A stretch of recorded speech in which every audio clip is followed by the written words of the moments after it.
Hello everyone, Andrew Knight here from the RICS Tech Partner Programme. Really pleased to introduce our second discussion with Erik from K Innovations. So without further ado, please do come online, Erik, and introduce yourself and K Innovations for our listeners and viewers. Hi, Andrew. Good to see you again. Thanks for having me again. Second webinar that we're recording. The first one, we talked more about the valuation software that we provide from Kate. And today we're going to discuss a little bit more about property passports. So with a small introduction, Kate exists already for 5 years. We have customers in five countries in Europe. Well, at least if I can still mention UK as Europe, but I know from geography I still can say it's Europe. Exactly. So that's that's where we have a lot of our valuation software in the countries UK, Belgium, Germany, Netherlands, and Russia. And now we have also taken another initiative around Property Pass. So so good to have this discussion about this today. Great, thanks. Well, I guess my first question, because there's so many words that sort of float around the market talking about this, would be actually what do we mean? What do you mean by the phrase property passport? Because I say there can be confusion, I think, with all the various terminology that people are using about these kinds of concepts, Erik. True. Yeah, what you see, I think it's because if you see say property passports, I know when I talked about it with you, you directly also name the phrase digital twin, etc. So you see a lot of different kind of ways of looking at it.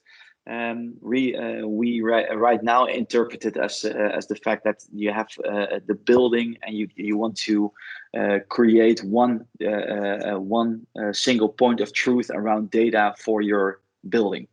So all data that is a part of this. This could be a technical. This could be about valuation. This could be about lease agreements, etc. So you always want to have one overview of all the data, real time. Of how your building is performing, and from our side is also, but I will take you a little bit further deeper into this. Yeah. Is also that you want to be in control of all the data and want to maybe connect to different kind of services that you want to use, but also how you can share and validate the data that is connected to your building. Good. And do you find that people are using other terms as well for property passport, which might sometimes confuse the market? I mean, what are the kind of terminology you're hearing either in the UK or the other markets that you operate in?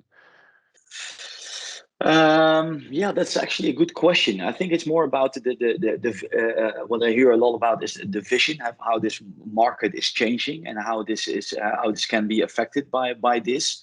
I'm not sure if I hear a lot of different kind of words. Well, of course, property passport, building passport. I have all those kind of things. I hear a lot, but they are all, most of the time you see that everybody has a slightly different angle. I think that based on the vision everybody's trying to achieve, of course, that you want to have full control and make the best way of actually managing your whole building. And it doesn't matter if it's based on technical or financial parameters. You just want to have it clear that you are in control in a real-time kind of way. That's the thing. I think you only have a couple front runners right now who really are into this and looking forward to bring this to a next step. But then you also have, I see a lot of, let's say, new buildings. They are organized already in the best possible way. Yeah. But of course, you have a world full of existing buildings. And that's a much more difficult way of organizing. If you have a green field, it's always easy to start. Exactly. But we have to also work with, let's say, 95 of the buildings that are already existing. Exactly. No, I suppose I asked the question, Erik, is that certainly in the UK we have people calling them logbooks, passports, building passports, property logbooks, and also I think coming to it usually very understandably with a specific use case. And so what people will talk about a retrofit passport when they're talking about, for instance, with residential property, and they want to actually have information about how to improve the energy performance of a property. And so you get these specific names coming up driven by a use case, rather than perhaps understanding that there is this full set of data that you want to know about a building for lots of different use cases. But one thing I suppose it is worth exploring is there's obviously that phrase, the digital twin, that's really used a lot by people, and often I think relates to those kind of newer buildings, as you describe, where you have, a visual digital twin, where you have sensors and IoT. What do you think? How would you describe the difference between what people talk about when they talk about a digital twin and perhaps what we're thinking about when we talk about a property passport, a building passport?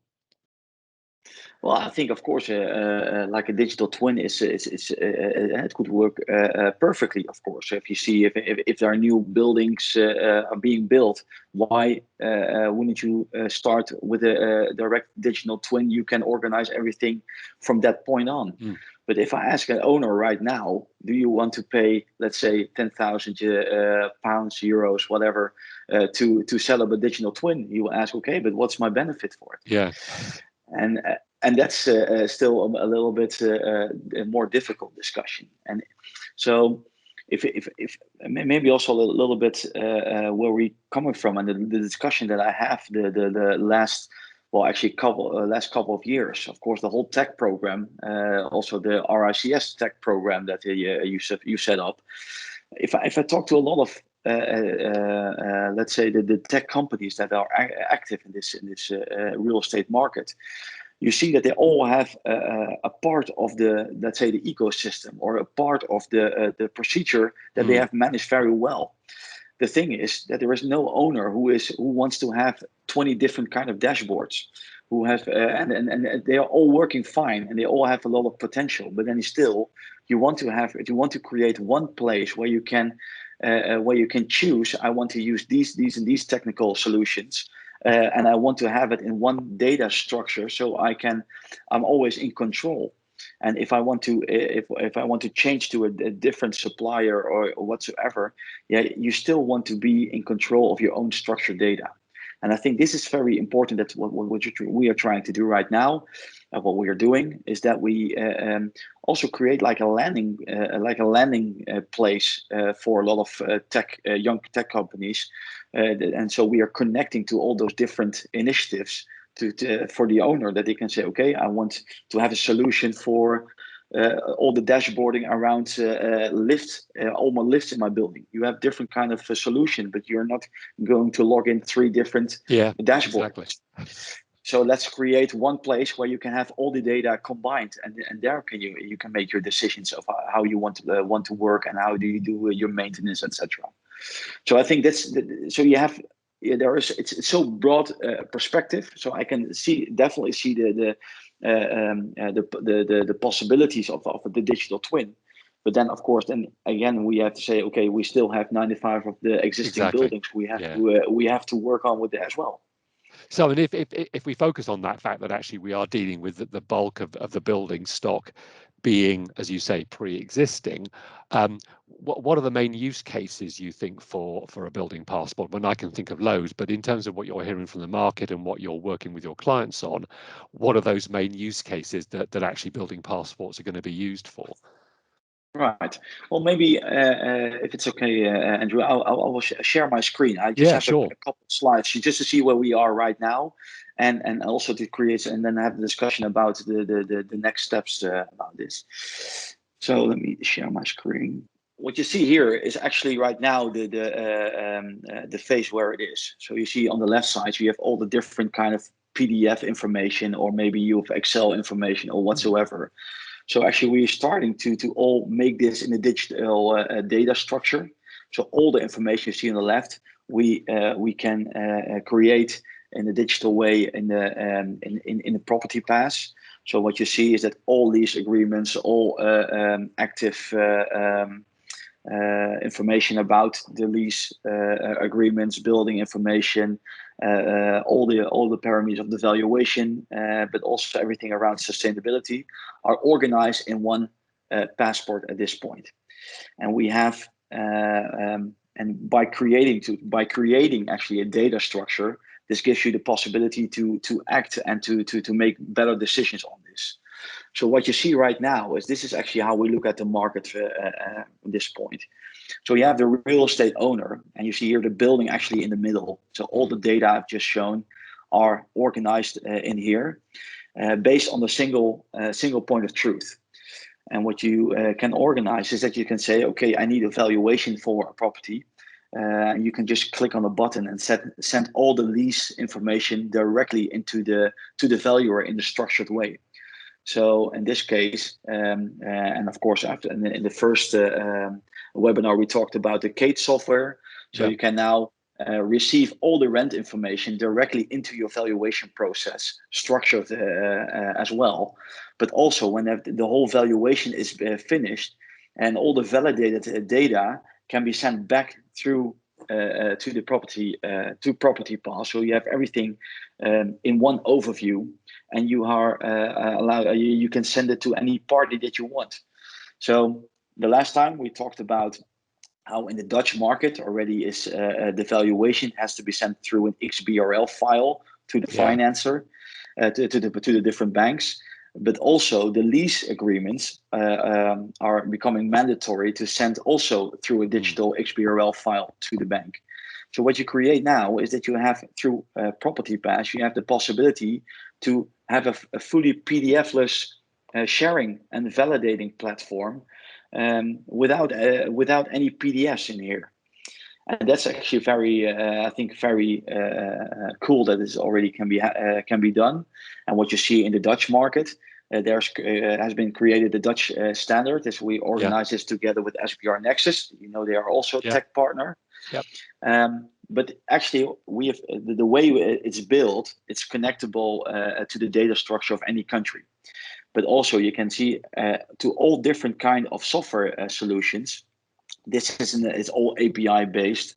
So you can, from a real estate owner perspective, you can say, okay, I want to work with this supplier, and supplier A, B, and C. You can just connect it, and all the data is stored in a real-time kind of way in your Property Pass. So you are always in control of how your how your property is performing. But also ask for a valuation or ask for send information to the bank, etc. So what you see now, and this is and this is of course what we have been talking about. We have the first time we've talked about the valuation software. Now you have the Property Pass, and the next time we are also going to talk about legal things where you have the full lease agreement, the contract management part. This is how we create a fully PDF-less system, and for now our focus is on everything about the valuation until let's say financing the property.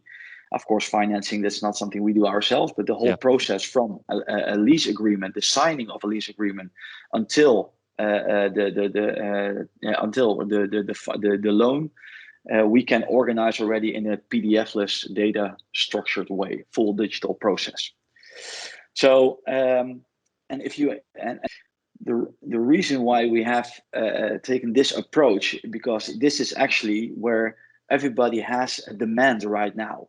So it helps the real estate owner to have a faster way. Well, first of all, to have a good overview of all his data around his property, but also the possibility to share data with a bank or with a valuer, for example. The valuer already has the possibility to create a property passport for his client, so he can also send all the data in the right data structure back. So it gives you more efficiency. It gives you less manual handling in that process.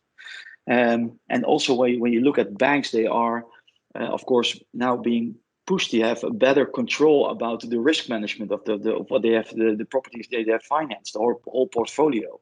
Well, in this case, everything comes directly from the source. So and that's the very important thing about this. But this is also how we are You can imagine if you have organized this is the part where everybody is already useful. We have a pilot right now, and it's called financing within 24 hours. Mm. So because if you get the full validated, let's say data package you can send to a bank, they already know what kind of if they want to finance it, yes or no, and what the terms and conditions are. So this is how we can accelerate the whole process. And now the next step is that you can connect this, and this is a couple connections that we are launching right now about maintenance, about sending an invoice directly to clients, to about more sustainability, and so the whole process, all data packages. Let's say it's a data sharing platform Yeah. that validates the data. And it doesn't matter how you would like to use it or to share it with. You're always in control. And that's what Property Pass from our side at this moment is doing. So I mean, that's great. What have been the main challenges about creating and maintaining and using this process? I mean, you talk about that great step forward of moving away from effectively a PDF, but given the fragmented nature often of data on a building, and the fact that you start so often from a PDF type world, what have been those challenges and barriers you've had to overcome? Well, of course, if you, I think this is what everybody is experiencing. If you go through a new kind of system, you still have your, let's say, your legacy. So you still have the bookcase with all the Yeah. PDFs in there, etc. So there are a couple of things that we've been doing in this case. We have, well, first of all, we've created also, let's say, a PDF reading tool. Yeah. So we have, and just fully based with and I will talk about that also in the third episode to already create a cliffhanger on that, Andrew. But and this is fully based on artificial intelligence, and we Yeah. already have, like, let's say the 30 demanded data fields of a lease agreement. Well, we have now an average of 27 of those who can just be read out of a PDF document. So Understand. we can help. We can help very easy to take the first step. Of course, then after that, you have the possibility to use a different kind of a contract tools where the data is directly connected to your Yeah. Property Pass. So there is there is also an Excel upload where you can do the Excel upload in your whole portfolio, and all the buildings and different entities are already in here. Yeah. So yes, it takes a step but this is also the part that we are helping with. So this is we can organize this fully for our clients, that we can put all the data that they have directly into Property Pass in a manual way, in an automated way, and to create a new starting point from today to start with a contract management tool that you don't have to use any PDFs anymore, with digital signing, etc., etc. Exactly. No, it's great, and as you say, we'll investigate that in more detail in our next conversation. And I guess before we close, you talk about including, I think, maintenance information. Where do you see those, in addition to that, the next elements of that passport being extended? What does the future look like for those other data sets that you're going to bring in? Well, we have now, so for now, we have done everything about the building, lease agreements, valuation, and sustainability. That's already up and running. So also for the owner, when he has, let's say, a whole sustainability paragraph, it can be validated by an external source and can be sent as a validated data to the financer, for example. But also the next part that we are looking at the mandatory things you want to have organized first. For example, in the Netherlands, you have things about mandatory about the lift maintenance. It has to be organized, also with all the risk about fire and all those kind of things. So that actually the owner of a building has everything that is in demand and that he really has to take care of is structured at first. And from that point on, you see that we are connecting with all technical technical maintenance solutions. Yeah. So, but then again, also, if you take a big portfolio and say, okay, I want to digitalize all technical parts of a building, that's a huge Yeah. part to do. So you have to be on board for a longer period of time. But the thing is, everybody has to go through it. You need to get your data. You need to get all the everything into the right data source. But then you want to have it in your own control without any lock-in kind of solutions where you cannot access the data. And this is what we're actually organizing. So it's an open platform where everybody can connect, and that gives the owner the opportunity to own and use all the data of his building. Well, that's great, and I suppose to summarise it, it's about putting that building owner in control of that data to make sure that they can share it with the people they want to and have an understanding of the quality and all those compliance pieces that you're talking about as well. Well, this is, as ever, has been a great conversation, and I look forward to our next session, which, as you say, we leave it on a bit of a cliffhanger to talk about actually how do you go from having no digital passport, having no building passport, to having this structured data set which you can then use for so many use cases. And so I look forward to chatting next time to understand how we make that step. Thanks, Erik. Sounds good, Andrew. Looking forward to it.